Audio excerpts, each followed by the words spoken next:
Thank you so much. Welcome everybody to today's program. We're going to talk about transitions in care today, but we're also going to touch on transitional planning. And these two terms, transitions in care and transitional planning, have become somewhat intertwined over the last several years. And I think they've become buzzwords because Medicare has come out with so many innovative models that include value-based purchasing, the accountable care organizations, bundled payments, that we have taken a renewed look at transitions. Those of us who have been in professional case management roles for some time have always focused on transitions, but this renewed emphasis on the continuum of care has really brought us to a new time and a new place. And so it's great to have an opportunity to speak with you today about what I think is a hot topic.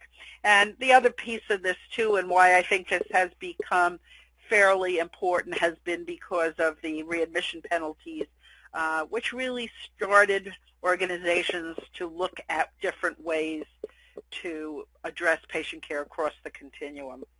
So I've provided here a definition that I wrote some years ago for transitional and or discharge planning, a collaborative interdisciplinary process of assessment, planning, implementation, and evaluation of the patient's healthcare needs following the current phase of illness. So the key piece there is current phase of illness, because if you think about transitioning patients across the continuum, and we're going to look at what that means, it includes not just discharging from the hospital. So we want our case management colleagues to think much more broadly when they think about transitioning patients. Typically, RN case managers and social workers across the continuum play key roles in these transitions. And of course, other key team members also play important roles, including the physician and the staff nurse. So we talked about moving from the acute care continuum to the next level, but beyond. And for our patients that move out of the hospital and move out to primary care or other post-acute care settings, they are also participating in transitional planning. So it is not just a hospital-based issue, and it really never was, but today it is even more that way. So when we look at the continuum of care, you can see, and I put the infinity symbol in the middle there because it really has no beginning and no end. And patients can drop into any of these levels of care at any point in time and move through any of these as needed. And of course, we always want to keep the patient in the lowest possible cost setting that we can. So here's a definition, and there are many definitions of the continuum of care. This is one that I particularly liked: an integrated system or package of healthcare support services that ensures comprehensive, coordinated care for patients based on individualized service needs. So when you look at it this way, you see the continuum of care as being linked. And so rather than thinking about the acute care setting as one place and the next level as the other place, we really want to think about linkages or connections between all of these levels of care. ACOs, or accountable care organizations, as well as truly integrated systems, really approach things this way. And as I mentioned at the start, we have bundled payments, we have shared savings, some capitation, and a lot of the other innovative payment models that have really brought our attention to this notion of the continuum of care. Integrated systems is an interesting one because we have many large for-profit systems that call themselves a system, but the care is not necessarily integrated, meaning patients don't move through a specific continuum with similar providers.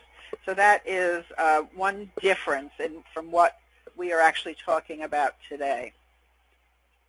The continuum also, from a process perspective, guides and tracks the patient through their physical needs, their mental health needs, their social service needs, and it spans all levels of intensity. And we're going to look at what those are from our vantage point in a moment. So it includes the services that we render, but it also includes the mechanisms that bring those services together. And case management is the chief integrating mechanism that brings all these pieces of the puzzle together. And so you want to really think about where case management sits at each touch point for that patient across the continuum. And we always say the community is the center, because patients don't live in hospitals, they live in the community most of the time. And so patients will transition in and out of episodes such as the hospital, the acute care environment, or home care, but they live ultimately in the community. So for those high-risk patients, we always want to think about that integration taking place by a case manager who's in a physician's office or perhaps in a health home or some similar setting or an accountable care organization. I've broken up the continuum into levels of care. So here we have the pre-acute care continuum. So interestingly enough, this can be the least complex, the most proactive, and the most self-directed level of care, and the care can be low cost or free if patients are self-directed. And so you see here on the bottom right all the different kinds of care, levels of care, interventions that would happen in the pre-acute care continuum. So it includes many of the pieces that we think about in population health today, including health promotion and wellness and fitness and screening. And it is at this point that we may identify patients who represent perhaps a higher level of care need, but they have not interacted with a higher level as of yet.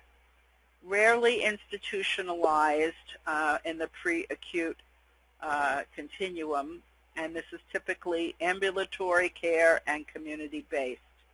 In terms of what we do in case management in the pre-acute care continuum is we have minimal interaction with these patients. We might have some telephonic interactions. We might do health appraisals. In some instances, there might be community case management for some of these patients, working with risk reduction and health and wellness strategies. So these are your patients who are doing pretty well on their own. Then we get, of course, to the acute care continuum, and we tend to think in healthcare of the acute care continuum as the center of the universe, but that's starting to shift as we begin to see more and more emphasis being placed on ambulatory settings and community-based services. So the acute care continuum is high cost. It's the most complicated. It reacts to an episode typically, and the patients are total care and assisted. We can have tertiary care, secondary care, acute care, intensive care, surgeries, emergency care, and specialty care, all fitting into this acute care continuum, all at high cost. Always the patient would be institutionalized in a hospital, ambulatory surgery center, urgent or emergency care center. From case management perspective, it's intensive, it's comprehensive, it's direct care. And we also have added into our roles readmission risk and readmission risk reduction. And when we talk about that, we talk about assessing the root causes for admissions or readmissions and intervening to correct those. And then, of course, the post-acute care continuum, where cost is moderate to high, the complexity is moderate. This is also a reactive approach to care. And again, lots of stuff falls into the post-acute care continuum. As case managers, if we're performing discharge planning, we have to always have in the back of our mind all these different services and when is it appropriate for a patient to access any one of these, because this is a very complicated continuum that we have available to us today, and it didn't used to be quite this complicated, but today it is extremely complicated and requires that case managers and social workers have a very good working knowledge of everything available to them across the continuum. In the post-acute, sometimes it involves institutionalization, of course, whether it's a skilled nursing facility or possibly hospice care. For case management services, moderate to intensive, again, still promoting self-care management when possible and prevention of avoidable readmissions.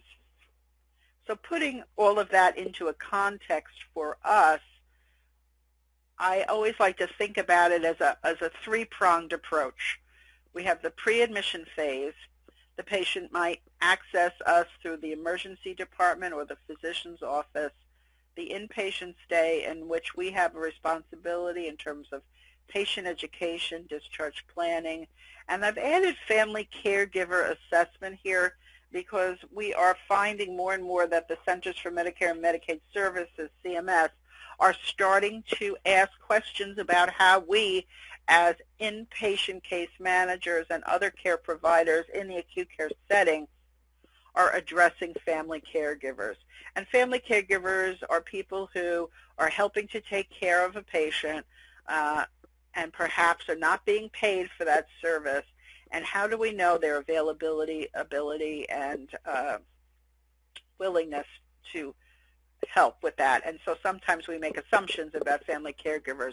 So I'm suggesting that we think about incorporating a family caregiver assessment into our discharge planning assessment, because that also can have an impact on next level of care interventions. And as that patient transitions, we want to include that family caregiver in that discussion. And then, of course, patient management in the community, the accountable care organization approach, the medical home approach, the health home approach, or a private physician, perhaps. But somebody taking a look, and not at every patient across the continuum, but certainly those patients who are at highest risk for possible return to the emergency department or readmission, who may not be able to independently manage their care as well as they might otherwise with help. So we really do want to think about aligning best practice transition planning strategies across the continuum. And again, we have the patient and family at the top. And you'll hear me talk a lot about the family because we so many times, as I just said, don't incorporate the family into our discussions. And this can be a real deficit in transitional planning because of the important role that our families play in today's world. And they really are part of the interdisciplinary care team. Case management spanning across all the different levels that we just talked about. But ultimately, the majority of our patients will live in the community, and that is where we want to make sure they transition safely and appropriately. So the first step in the transitional planning process is to assess the patient's condition, as we said. Now, you can do an assessment for the patient while they're in the acute care setting, but you can also do an assessment of the patient at any other touch point across the continuum. And during those times, you're going to identify risks, and you're going to identify what needs that patient might have, not only at that current level of care, but also for anticipating for the next level of care as well. The transitional plan should always include the goals of treatment, regardless of what level they're at, and what the